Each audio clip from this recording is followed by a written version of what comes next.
All right. Hello, everyone. Can you guys hear me? All right. Perfect. So let me start. All right. So today I'm going to be talking about how to learn to code and find your community. So I know that there have been a lot of really, really great technical talks today, but I thought I might be able to provide some perspective on the stuff around the technical stuff. So if you're somebody who wants to learn how to program, it's a lot more about just than the code. And that's what I'm going to be talking about today. So to start with, hi, I'm Sarv. I'm a student over here in sunny California at UC Berkeley. I like building things. I like meeting new people, and I like coding. And naturally, that's why I'm a huge fan of Replit. And I've been talking about Replit for a long time on my socials. For example, I was confused about how spreadsheets worked. So I decided I would make one to understand how they worked. And so I used Replit to make my own prototype of Google Sheets. I didn't know how Markdown parsers worked or compilers worked. So I decided to use Replit to make a Markdown parser from scratch in JavaScript. Now, I built a bunch of stuff. I built some search engines. I built a way to search through your Twitter followers. This December, we ran a Secret Santa globally, and we obviously hosted on Replit.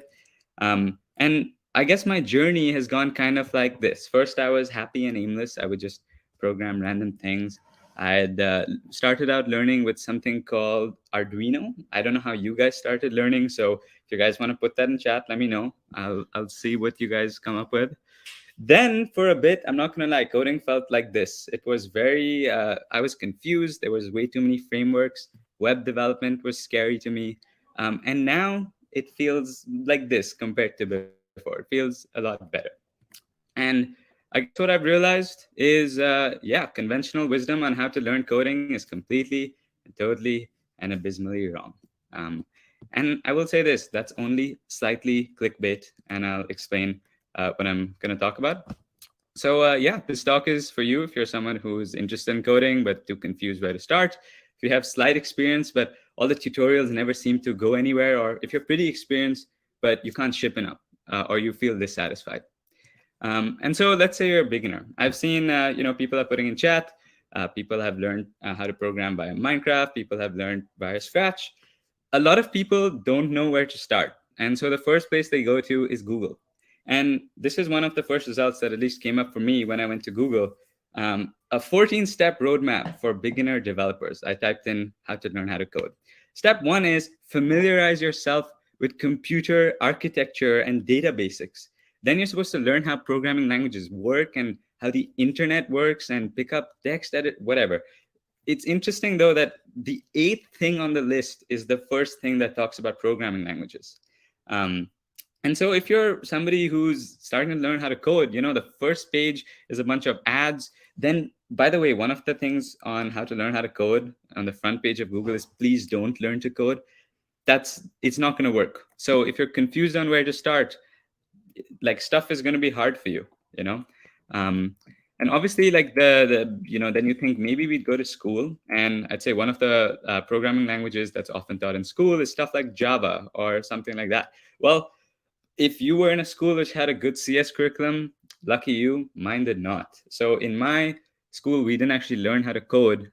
We did, however, learn how printers worked. We also had to we had to learn how Blu-ray discs were the new frontier of storage technology because our textbooks were so out of date. And so university is actually not that much better. So I have quite a few friends who are in the CS major and sophomore year, just like me, who are still really confused how they can actually build things. In their classes, they've built interpreters and compilers, and they've made Git, versions of Git, but they still can't actually make things, and all the learning happens outside the classroom. So clearly, school isn't good enough either, right? And so, school doesn't go anywhere, whatever. And then the third thing that I guess people would start out with is like we have to build projects from online and follow tutorials. And honestly, this is probably your best bet, except I still don't believe that this is enough. And the reason for that is I'll use my story as an example. When I started out coding, I started out by making a bunch of things that I thought were cool. I started out with trying to use AI to make studying tools. So I would extract questions and make questions from my textbook stuff. And I moved on to making an app, which you can see the terrible UI from when I was younger. You could book tutoring sessions in my school. And then I made a platform to make ML models. And even all of this, like even though I did all of this, I still ended up in that situation where I was overwhelmed with frameworks and I didn't know what to do.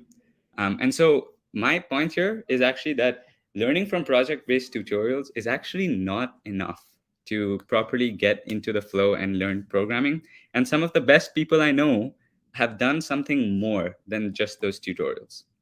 And yeah, it wouldn't be enough. Basically, you need to care about what you make and not go with hype cycles. And this is one thing for beginner programmers, I think, is a extremely important point to keep in mind. There's hype cycles in tech. There was a hype cycle where the big thing was two-sided platforms. That's when I got super excited with two-sided platforms and tried to make a tutoring platform. Machine learning was a big hype cycle. Then I got super excited, dropped everything, got into machine learning and tried to make a machine learning platform. And because of that, I wasn't ever following my curiosity and learning things that I wanted to. I was constantly doing things that were super hypey and exciting, like machine learning, AI. And well, I almost got caught up with crypto. So the important thing is you need to learn how to focus on curiosity. What's interesting to you? An interesting heuristic I use is like, what are the odds that you're interested in something, given that it is also the most popular thing out there in the world? So say you're really interested in plant pruning, and well, plant pruning isn't that popular. So I'm assuming your interest in it is probably going to be pretty legit. But if you're interested in machine learning and programming, like I was when I was a student, and everybody else around you is also the big hype thing is machine learning and coding, then it might be true, but you also should kind of think about why you're interested in the thing that everybody is interested in, give it a bit more thought. Because at least in my situation, I was definitely getting caught up in the hype. Now, what does focusing on curiosity look like? Well, I'm gonna give my examples.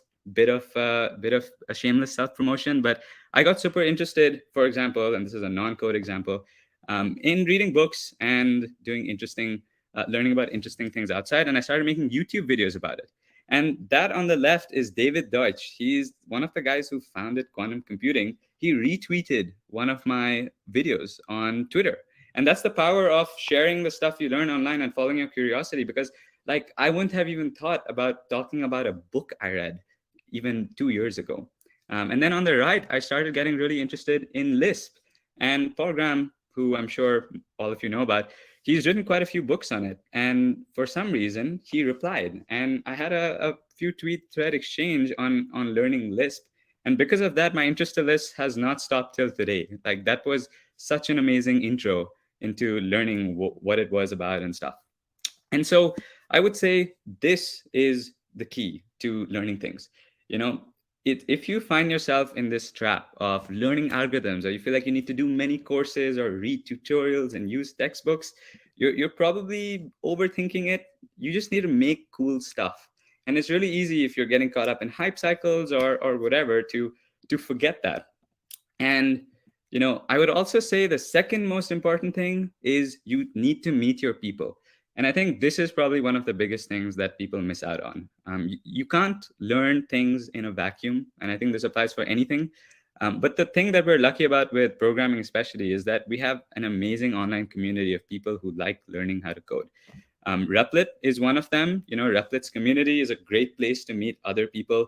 This conference is a great place to meet people. You should pop in that networking tab. But Twitter, if you make things, get on Twitter and talk about it.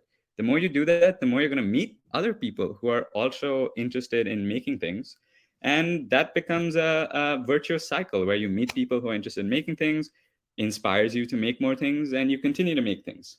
And so this is actually where, for me, that extremely tough period of like, oh my god, I'm in tutorial hell, I'm following too many things, that got fixed because in early 2020, I started to reach out to people on Twitter and get on video calls with them. And these were people interested in many different things.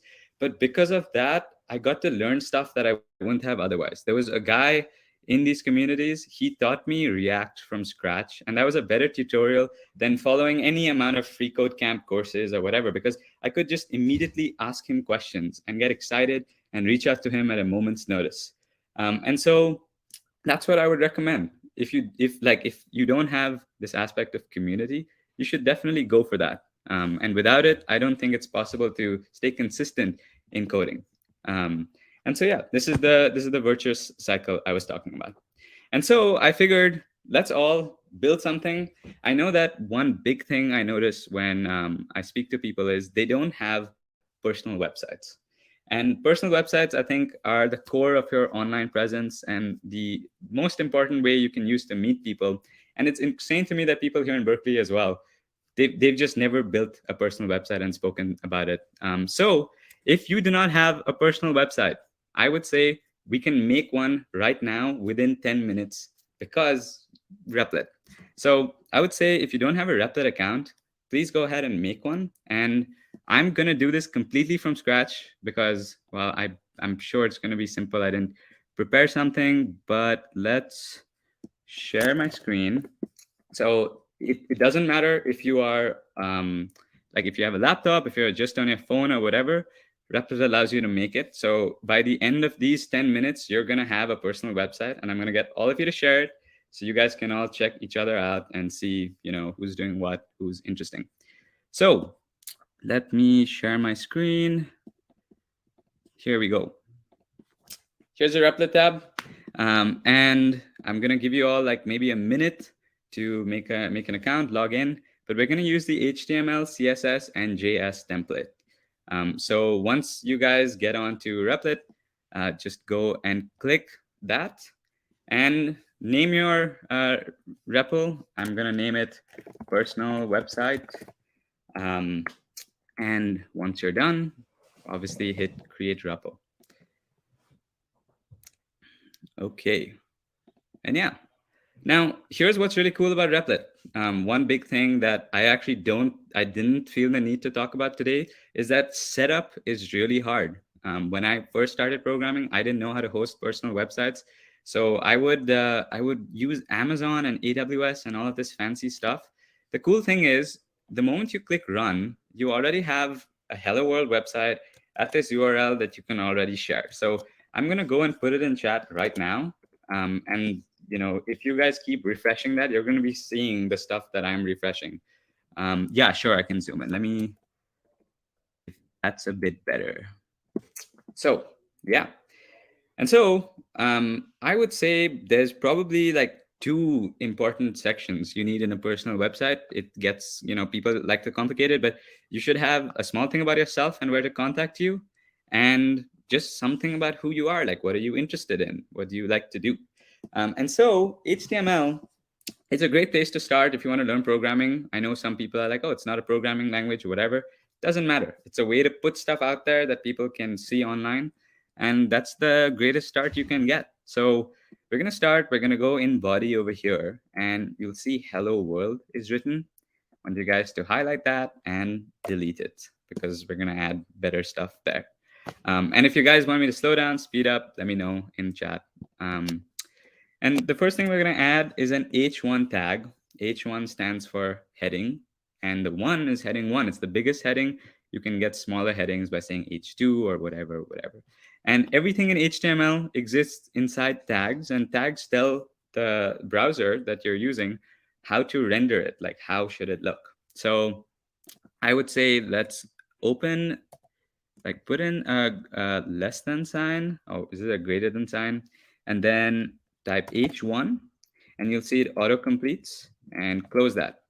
And you'll see it'll auto-complete an H1 tag and a closing H1 tag from you.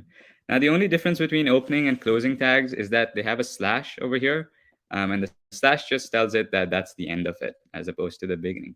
And over here, you can type in, I would say, your name. So I'm going to type in my name. I'm Sarvasv Kulpati. And what's really cool is if you refresh, you should see, there you go. This is out there for anybody on the internet with that URL to see. So let's go with that. And then let's add a paragraph tag. So paragraph tags are p tags. If you haven't noticed already, all tags follow the same format of being like open, close brackets, and something inside them. And Replit should autocomplete it for you with this forward slash. So in the P tag, you can type some stuff about yourself. So I'm going to say, hi, um, I'm Sarv. I like building things and meeting people online. And if we refresh, there we go. We can already see it. Now, today I'm not going to focus on styling because, I mean, I know you'll notice this looks a bit like a turd, but that's some inspiration for you guys to go out and style it better. I'll put some links in chat on how to do that. But now that I've written that, I guess I should talk about where people can find me. And so let's open another P tag and let's tell people, well, maybe I want people to find me on Twitter. So I can say, hi, if you, well, let's say, if you want to contact me, find me on, and now we're going to use a new tag. It's called the A tag. That's a tag that allows you to have links to other things. And so we're going to do the same thing that we've done before. We're going to do, open, then type A, and then close it, and you'll see it auto completes for us. And now we're going to do something a bit special inside the A tag. And let me know if I'm going too fast or if you can't see what's going on. Inside the A tag, so right next to the A, we're going to type href. And then we're going to press equal to, and we're going to open some quotations. And over here, we're going to put in the link to our Twitter. So let me find the link to my Twitter. And obviously, you can do this to any socials you want. I'm going with Twitter because I spend way too much time on it and I tweet way too many things. So it's a great place to see what I think about. So I'm going to put that in here. And then inside this, I'm going to type Twitter inside the tags. And if I refresh, we should see, there we go, I'm on Twitter. And if I click it, and you guys can't see this because it's only sharing one tab, it goes to my Twitter.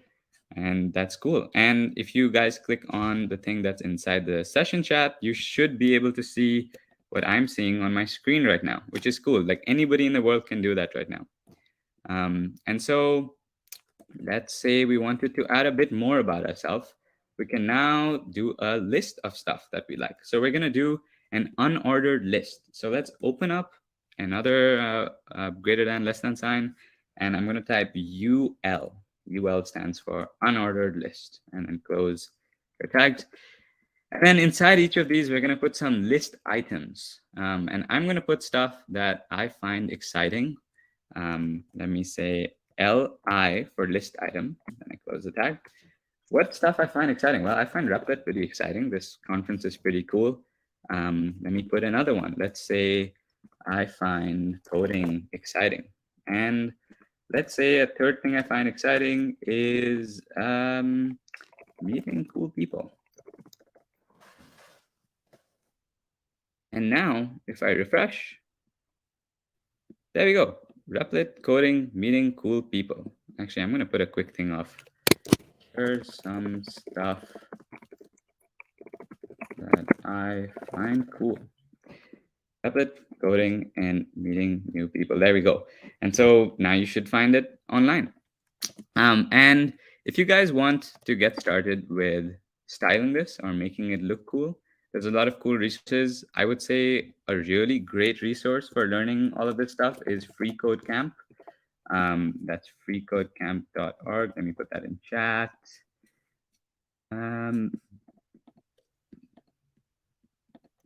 There we go.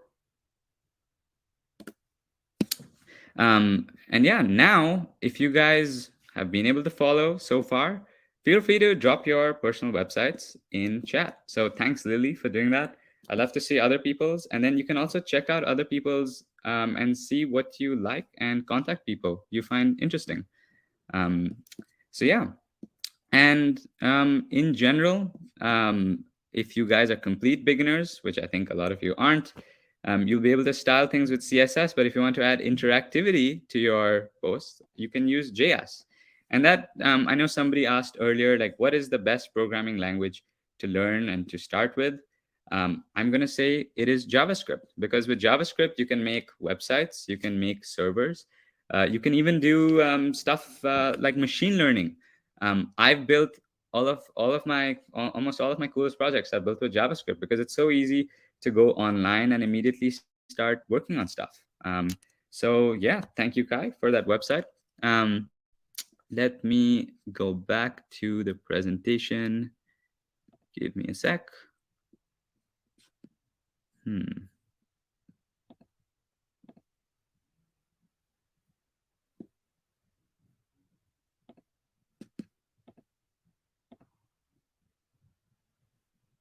All right. I'm not sure how to get back to my slides for some reason, but on closing thoughts. Oh, some people still want to go back to ordered lists. All right. Let me quickly figure out what's going on here. Um,